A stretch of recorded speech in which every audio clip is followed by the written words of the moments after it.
com as informações dos bastidores políticos e as expectativas sobre a definição de novos nomes para o ministério do presidente Luiz Inácio Lula da Silva.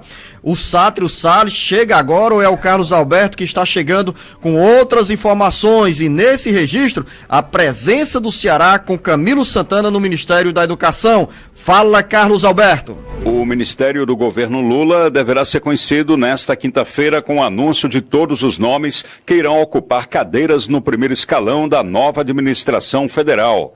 Serão pelo menos 36 ministérios com espaços bem expressivos para o PT e distribuição de cargos na esplanada dos ministérios entre MDB, PDT, PCdoB, PSB e Rede Sustentabilidade. Siglas que estiveram no palanque do presidente Jair Bolsonaro também terão lugar garantido no Ministério do Governo Lula, que precisará de apoio na Câmara e no Senado para aprovar muitos projetos a serem enviados ao Legislativo.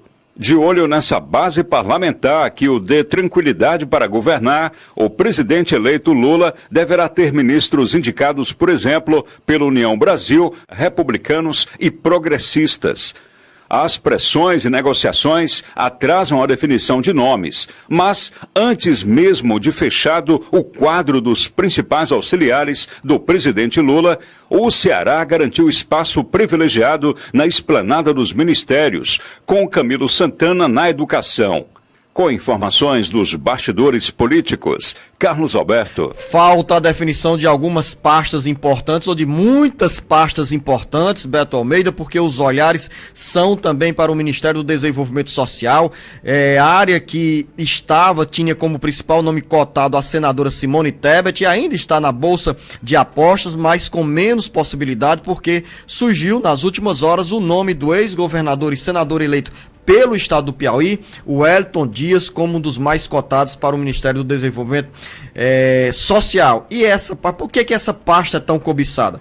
Porque lá estarão o abrigo de pelo menos 21 milhões de famílias brasileiras que receberão a partir do dia 1º de janeiro, do mês de janeiro, o Bolsa Família de R$600. E tem também os olhares voltados para o Ministério do Desenvolvimento Regional e tantos outros, Beto Almeida, que tem recursos e muito dinheiro e também força política.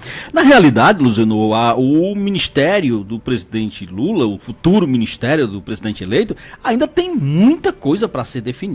Se você for olhar hoje, por exemplo, mesmo nessa relação aí citada, o que nós temos hoje é até agora divulgados, Fazenda com Fernando Haddad, o Camilo Santana aqui para a educação, a Casa Civil com o Rui Costa, Relações Institucionais Alexandre Padilha, agora, o desenvolvimento social que já está mais ou menos definido, por isso que eu digo que a Simone Tebet subiu no telhado, essa indicação dela, ela não vai aceitar qualquer ministério, como ela já disse, então é melhor a gente colocar a Simone Tebet como carta fora do baralho. Pode ser uma grande surpresa ele ainda confirmar Simone Tebet. Ela enfrentou e vem enfrentando uma forte resistência do PT, já que o desenvolvimento social, que é a pasta que ela quer, são os olhos da menina do PT, vai pro Wellington Dias. E se você observar o seguinte, o que tem de mulheres até agora no futuro Ministério do Lula? Apenas a Margarete Menezes, que já está, a cantora, a baiana, que já está enfrentando alguns tiros, como se diz, de fogo amigo. E, além disso, a gente pode partir para uma outra mulher que era bem cotada, Marina Silva. Essa, então, está queimadíssima pelo PT, então pelas hostes petistas. Muito provavelmente ela também terá dificuldade, será uma surpresa até se ela for confirmada no Ministério do Meio Ambiente. Saúde tem nome que pode ser definido hoje, que é a médica... Esqueci o nome da médica agora. Peraí, vamos já. Da Fiocruz, peraí. Fiocruz, né? Vamos lá. E aí tem outros nomes que serão também. É pouco provável que o Ceará tenha uma segunda vaga no Ministério do Governo do presidente Luiz Inácio Lula da Silva. Agora, o que chama a atenção é a presença forte da região Nordeste no primeiro escalão do novo governo. Nízia Trindade Lima. Eu fico incomodado quando eu esqueço o nome dessa mulher. Eu só queria lembrar daquela japonesa. Não, é a Nízia, que é a presidente da Fundação Fiocruz. Ela é o nome cotado, sim, para o Ministério da Saúde. Então será um nome que realmente, pelo menos, vai compor contrabalançar essa presença de mulheres que o próprio, então, candidato disse que teria, sim, uma presença significativa de mulheres no seu futuro ministério, o que até agora está se colocando ainda como uma supremacia masculina. E não apenas isso, eu não gosto muito de tratar dessa questão, Zeno, dos cargos, do preenchimento dos cargos, nessa questão de gênero, se é homem, se é mulher, se é do sexo masculino ou feminino. Mas não, jornalista Beto Almeida, essa discussão naturalmente foi estimulada pelos próprios partidos que compõem a base de Lula e aqui no Ceará pelo próprio Mano de Freitas, que fez promessa na campanha eleitoral para destinar metade das vagas no secretariado para as mulheres. Então, a cobrança é mais pela promessa e menos pela questão de gênero. Pois é a promessa, pronto, é a promessa. Mas tem outro aspecto também para eu acrescentar, é que as mulheres representam a maioria do eleitorado,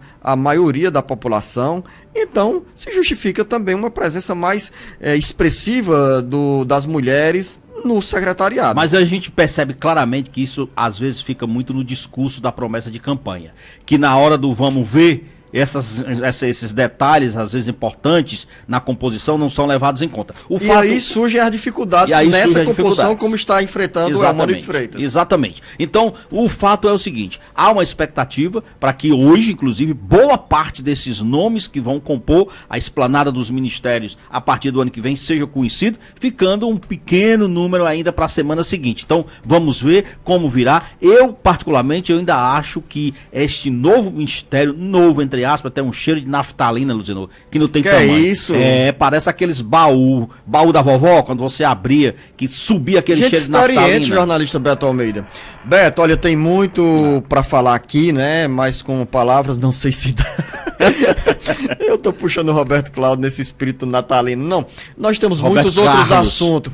Roberto Carlos. A gente tem taxa do lixo, Luciano. A gente não falou de taxa do lixo. Pois é, Beto, eu não falei aqui do piso da enfermagem, que é uma informação importante, mas essa questão do piso vai ter desdobramentos pelas próximas horas, porque as entidades da área privada dizem que os hospitais particulares não têm como bancar essa conta do piso salarial, e é um assunto que vai ficar no nosso site cearagora.com.br. O que é que você quer dizer, Marcos Furlan? Você quer falar que o de Assis Lira já está chegando aí? Tem um minuto. Eu tenho um minuto ou o de Assis Lira? Você. Então, se eu tenho um minuto, vou distribuir com o jornalista Beto Almeida democraticamente. Então, pronto, democraticamente. Promulgada a PEC do Bolsa Família. Tá, promulgada a PEC do Bolsa Família, isso é fato, tá tudo ok. Para isso, a validade da PEC da transição, que o Luciano chama de Bolsa Família, é de 1 ano, não mais de 2. Ainda assim, isso dá uma garantia, uma tranquilidade a mais para o governo trabalhar neste primeiro ano com as verbas que ele precisa para tocar o principal, vamos dizer assim, programa social dele, que é o Bolsa Família. Agora, lembrando que não dá mais tempo não, o de Assis Lira já está gritando. Solta aí o de Assis Lira. Não vou entrar mais não. Só para dizer o seguinte, lembrando que isso implica dizer que cresce também uma pressão para que ele trabalhe logo um âncora fiscal para não gastar mais do que arrecada.